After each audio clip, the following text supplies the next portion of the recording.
Harm's Way, an Agent Carrie Harris action thriller short story.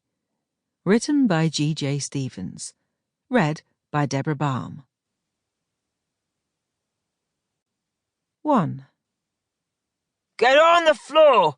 This is a fucking robbery! The deep voice boomed across the Victorian high-ceilinged bank, sending the customers and staff scattering to the tiles.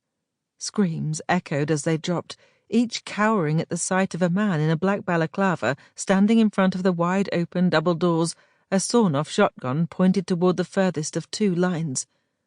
Open-mouthed they looked on, stunned as more men with covered heads piled in. Each of the gang carried a weapon, either a sawn-off or an old revolver. Fanning out across the room, their eyes and lips were the only part of their faces seen through the woolen face coverings. After a couple of seconds, the shocked customers were down on their knees or flat on their bellies, peering up, their expressions full of alarm. The first man to enter called out clipped commands, referring to each of the men by the colours of their shirts. His gun quickly turned to a young woman still standing. With long strawberry blonde hair, an athletic figure in a tight-fitting black top and jeans, he stared, tipping his head to the side. She seemed to be an island of calm in the chaos.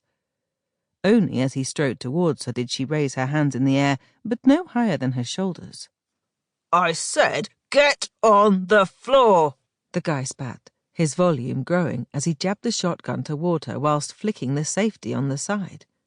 Carrie Harris glanced away, noting that each of the men wore a different brightly coloured T-shirt and carried large black rucksacks sagging on their backs.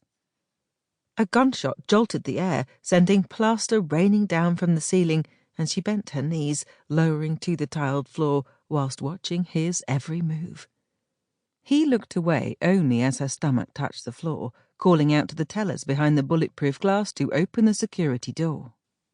The room fell silent, the electric atmosphere only broken by the agitated voice of another of the group rushing toward the protective glass. Carrie watched the man in jeans and a yellow T-shirt, the clothes matching the weather outside, even if the woolen face covering didn't. He tapped the end of his sawn-off against the armoured door to the side of the thick partition. Get up! He yelled. Every moment this door is closed, I'll execute one of these cunts! He screamed, glancing to those at his feet while sweeping the gun across each of them in turn. Who are you going to kill first? He shouted, glaring at the teller who stood behind the glass. Carrie strained to look up, raising from the floor as much as she dared, but she could only see the wide-eyed black female holding her hand. Sample complete. Ready to continue?